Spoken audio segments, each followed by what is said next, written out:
நம்ம உலகத்தில் மனிதர்களைப் போலவே மற்ற உயிரினங்களுக்கும் சம உரிமை இருக்குது.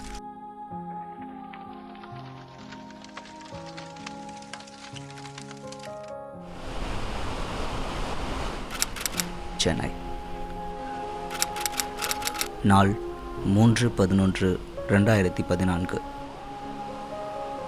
கொஞ்சம் கொஞ்சமாக பசுமை இழந்துட்டு வர்ற நம்ம பூமி தாய் பல்லாயிரக்கணக்கான உயிரினங்களை கொண்டது.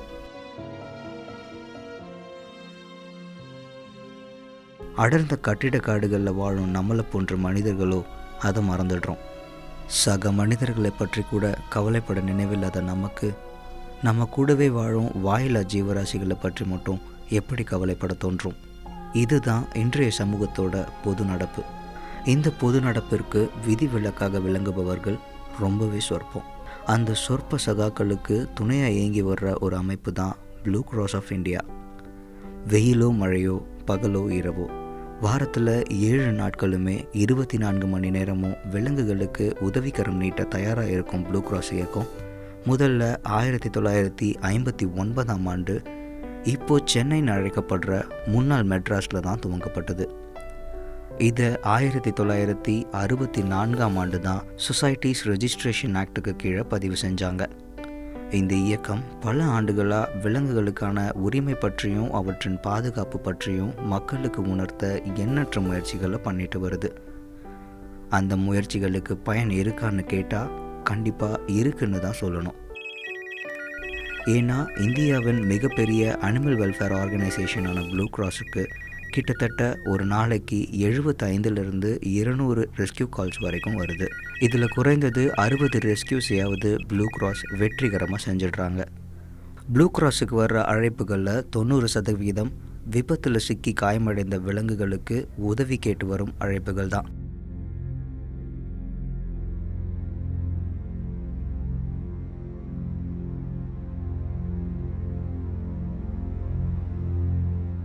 இந்த மாதிரி விலங்குகள் விபத்தில் சிக்குவது விலங்குகளோட தவறல்ல, அது நம்மளை மாதிரி சக மனிதர்களோட தவறு.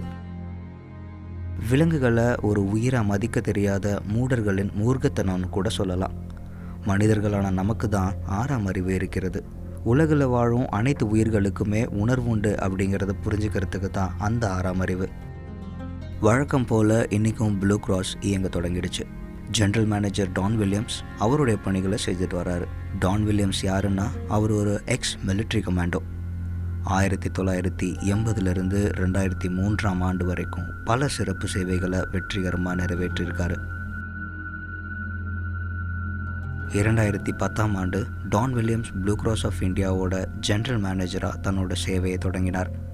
தமிழ்நாட்டில் KR நாராயணன் அவார்ட், நியூ டெல்லியில் doctor Ambedkar national fellowship award, கோவாவில் க்ரூவல்டி அனிமல் ரெஸ்பான்ஸ் அவார்ட், நம்ம தினத்தந்தி செய்தித்தாள் கிட்ட இருந்து உயிர் காப்பான் தோழன் என்ற பட்டம்னு பல கௌரவங்களை சம்பாதிச்சிருக்காரு டான் வில்லியம்ஸ். இவர் தினமும் எதிர்பார்க்க முடியாத சில விஷயங்களை எதிர்பார்த்து தான் அவரோட நாளை தொடங்குவார்.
இந்த மீட்பு முயற்சியில் அங்கே இருந்த தீயணைப்பு படை வீரர் ஒருவரை அந்த பாம்பு கடிச்சிடுச்சு.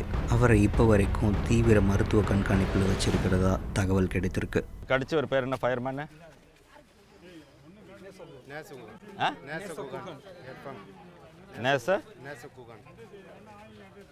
நேசகுகன்.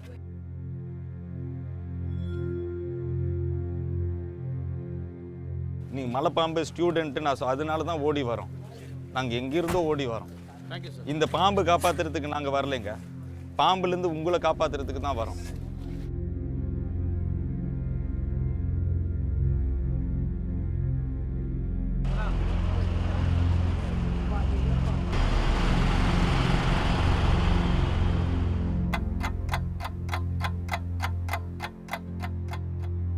பிடிக்கப்பட்ட அந்த கட்டுவிரியான் பாம்பு வண்டலூர் உயிரியல் பூங்காவில் ஒப்படைக்கப்பட்டது.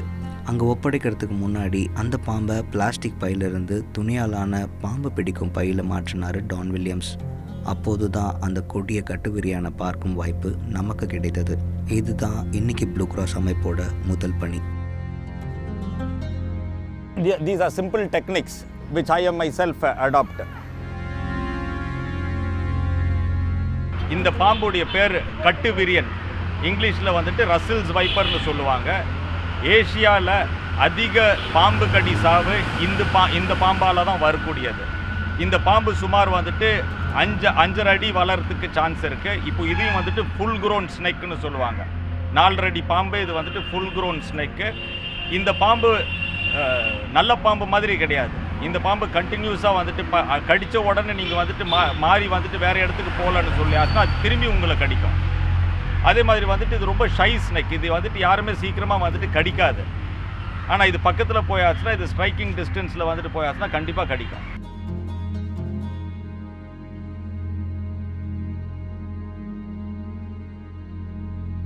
ப்ளூ கிராஸ் தானேங்க?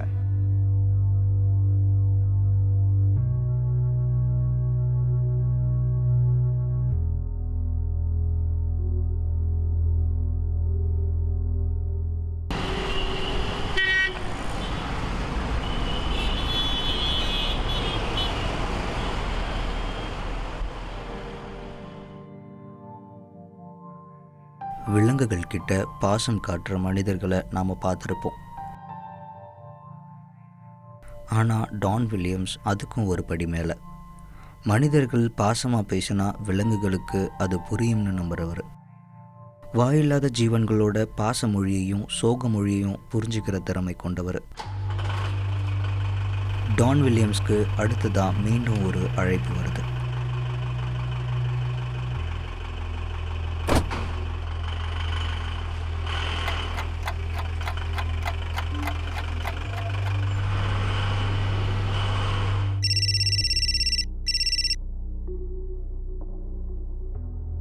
ப்ளூ கிராஸ் தானேங்க?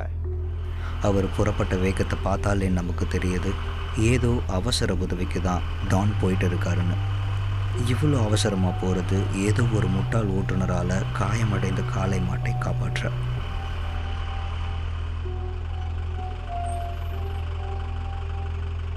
மாடு வந்துட்டு அடிபட்டுக்கு நீங்கள் கால் பண்ணல. மாடு எங்கே இருக்கு? மாடு எங்கள் வீட்டு வாசலில் இருக்குது. எங்கே இருக்கு உங்கள் வீடு? நேராக போய் லெஃப்ட் திரும்பினா ஃபஸ்ட்டு வீடு. இப்போ நாம் முடிச்சூர்கிட்ட இருக்கோம். இங்கே தான் அந்த காளை மாடு வழியில் துடிக்கிறதா டானுக்கு அழைப்பு வந்தது. டான் வில்லியம்ஸ் இது போன்ற மீட்பு பணிகளுக்கு எவ்வளவு முக்கியத்துவம் கொடுக்கிறாருன்னு அவரோட பதட்டத்தை பார்த்தாலே நம்மளால் புரிஞ்சிக்க முடியாது.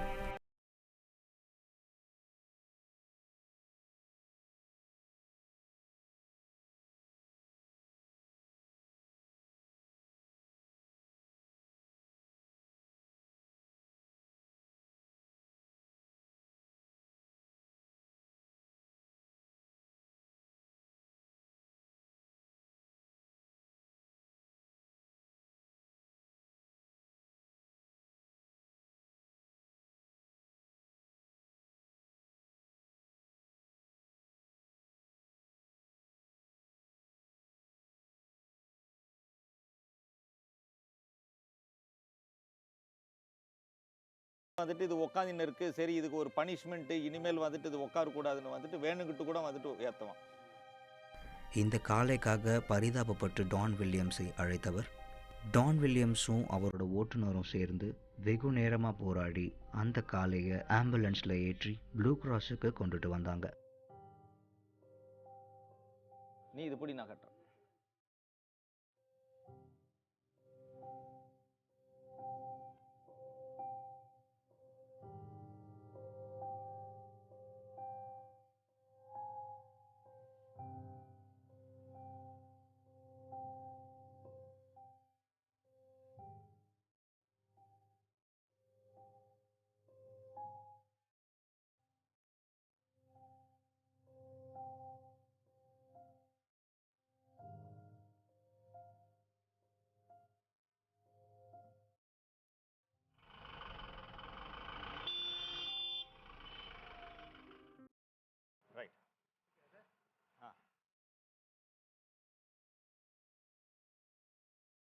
இழு பார்க்கலாம். இழு. பா பா பா பா பா பா பா பா பா பா. நீங்க இழுக்க வேண்டாம், நான் இழுப்பேன். தலையை தூக்கு, தலையை தூக்கு.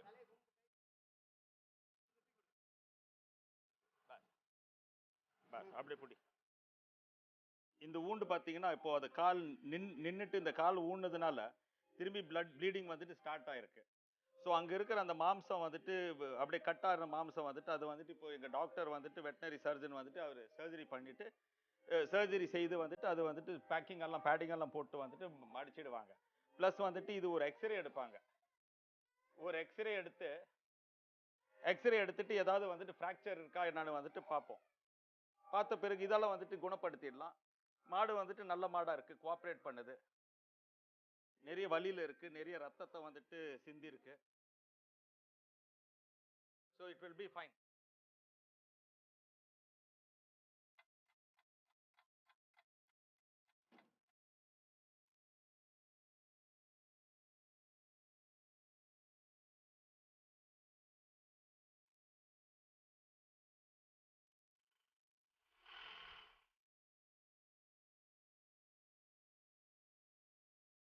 दो टांग पकड़ो, सिर उठाओ, खींचो इधर, खींच खींच खींच और खींच खींच.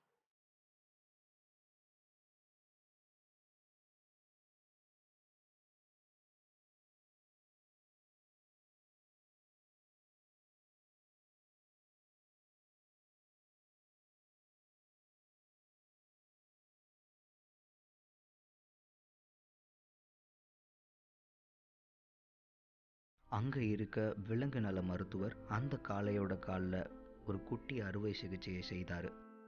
வலி தெரியாமல் இருக்க மருத்துவ போகிறதுக்காக ஒரு ஸ்ப்ரே அடிச்சுட்டு இருக்கேன்.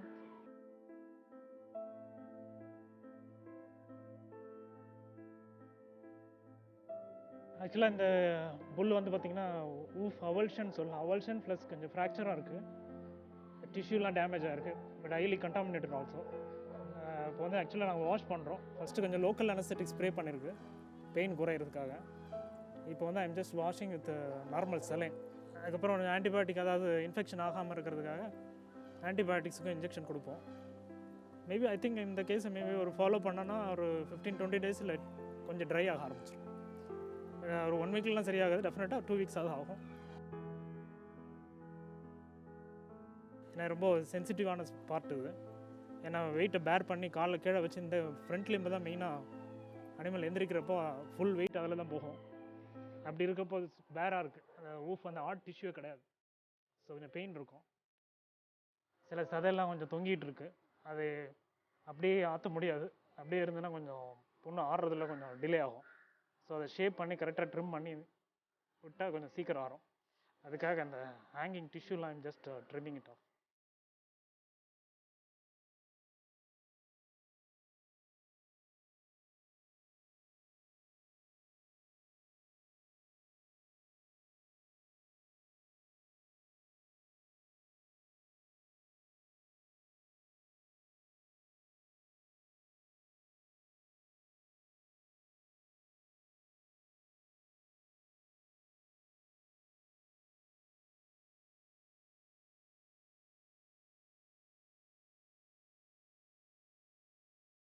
இந்த காயம் கிட்டத்தட்ட 20 நாட்களுக்கு மேலே ஆகும்னு சொல்கிறாரு அந்த மருத்துவர்.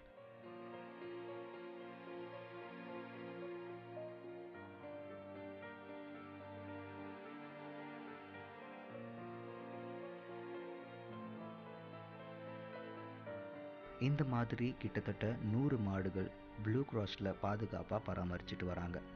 இதில் சோகமான விஷயம் என்னன்னா, இது போன்ற மாடுகளை சொந்தம் கொண்டாடிக்கிட்டு பலர் வருவாங்களாம். அதில் சில பேர் உண்மையான உரிமையாளர்களாக இருந்தாலும் பலர் இந்த மாடுகளை அடிமாடுகளாக விற்பதற்காக வருபவர்கள் தான். இதனால் ப்ளூ கிராஸில் மீட்கப்பட்டு மறுவாழ்வு கொடுக்கப்பட்ட மாடுகள் யாரிடமும் ஒப்படைக்கப்பட மாட்டாதான், அவர்கள் உரிமையாளர்களாகவே இருந்தாலும் கூட. இப்போ இந்த காளைக்கு ஒரு பெயர் வைத்து தன்னோட ப்ளூ கிராஸ் குடும்பத்தோடு சேர்த்துக்குவார் Dawn Williams. Blue Cross of India அமைப்பு நம்மளோட மாநில அரசு அல்லது மத்திய அரசோட தலையீடு இல்லாமல் தன்னார்வ இயக்கமாக இயங்கிட்டு வருது. இந்த அமைப்புக்கு பண உதவி உலகின் பல இடங்களில் இருக்க சில நல்ல உள்ளங்கள் மூலமாகவும் சில என்ஜிஓக்கள் மூலமாகவும் தான் வந்துட்டு இருக்கு. சிட்டி போலீஸ் ஆக்டும் சென்னை மாநகராட்சி ஆக்ட் அதுக்கு தகுந்தாப்பில் சென்னை சிட்டியில் ஆடு மாடு பன்றி போன்ற மிருகத்தை வந்துட்டு வளர்க்குறது சட்டப்படி குற்றம். இதையும் மீறி prevention of cruelty to animal act section 11 HIJ ஒரு மாடோ ஆடோ ஒரு மிருகத்தை வளர்த்து ஒழுங்காக வந்துட்டு பராமரிக்காம அதுக்கு தேவையான வந்துட்டு சாப்பாடு உணவு தண்ணீர் வசதி அண்டு தங்குறதுக்கு வசதி ஏற்பாடு பண்ணி தரலன்னா அது வந்துட்டு சட்டப்படி குற்றம். இது IPC செக்ஷன் 289 429 சேர்ந்து வரும்.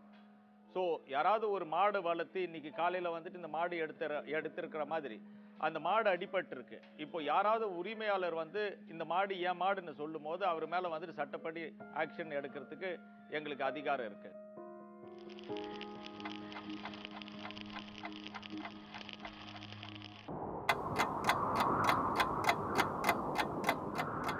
பம்பரமாக சுற்றிட்டு இருக்க டான் வில்லியம்ஸ் கூட இருக்கும்போது நேரம் போகிறதே தெரியலை. இப்போது பிற்பகல் ஆயிடுச்சு.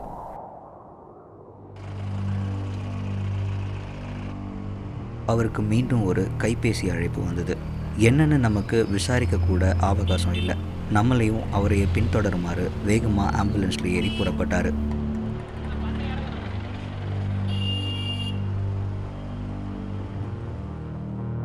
இப்போது ஆம்புலன்ஸ் பெசன் நகரை அடைஞ்சிருக்கு. டான் வில்லியம்ஸ் இறங்கின உடனே நிலைமையை விசாரிக்கிறாரு. ஒரு தாய் நாய் அந்த அப்பார்ட்மெண்ட்டுக்குள்ளே இருக்க பொந்துக்குள்ளே 3 குட்டிகளை ஈன்றிருக்கு. மழை காரணமாக குட்டிகள் இருக்கும் பொந்துக்குள்ளே மண் சரிந்து தாயை குட்டிகளிடமிருந்து பிரித்து விட்டது. உடனே கொஞ்சமும் தாமதிக்காமல் சட்டுன்னு தாய் நாயை பொந்தின் அருகிலிருந்து அகற்ற முற்படுகிறார் டான்.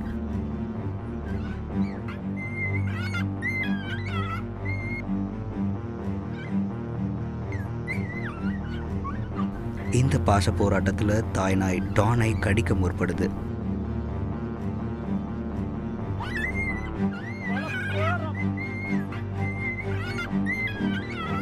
தாயோட பாச போற உணர்ந்த டான் சாமர்த்தியமா தாயை சிறைப்பிடித்து ஆம்புலன்ஸில் போட்டு அடைக்கிறாரு.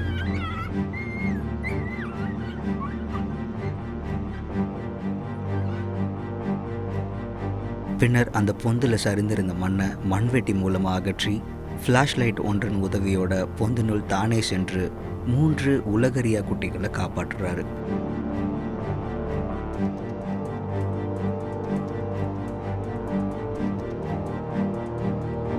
பாம்புடனே விளையாடிய டான் வில்லியம்ஸுக்கு இந்த பாசப்போர் கொஞ்சம் சவாலாக தான் இருந்தது. ஆனால் டான் தனக்கு உதவி பண்ண தான் வந்திருக்காருங்கிறத உணராத தாய்நாய் குட்டிகளை பார்க்கும் வரைக்கும் கதறி அழுது கொண்டிருந்தது.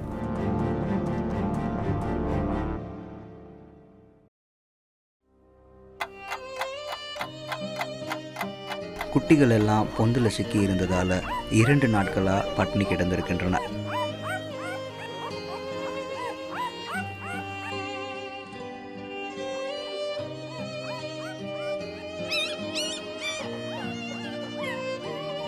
அது துணி கூட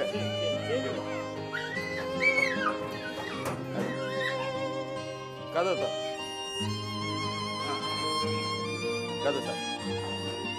டான் குட்டிகளை தாயிடம் ஒப்படைச்ச பின்னர் அவற்றிற்கு பால் கொடுத்தபடி நன்றி தெரிவிக்கும் பாவனையில் தாய் பரிவோடு டான் வில்லியம்ஸை பார்த்தபடி இருந்தது.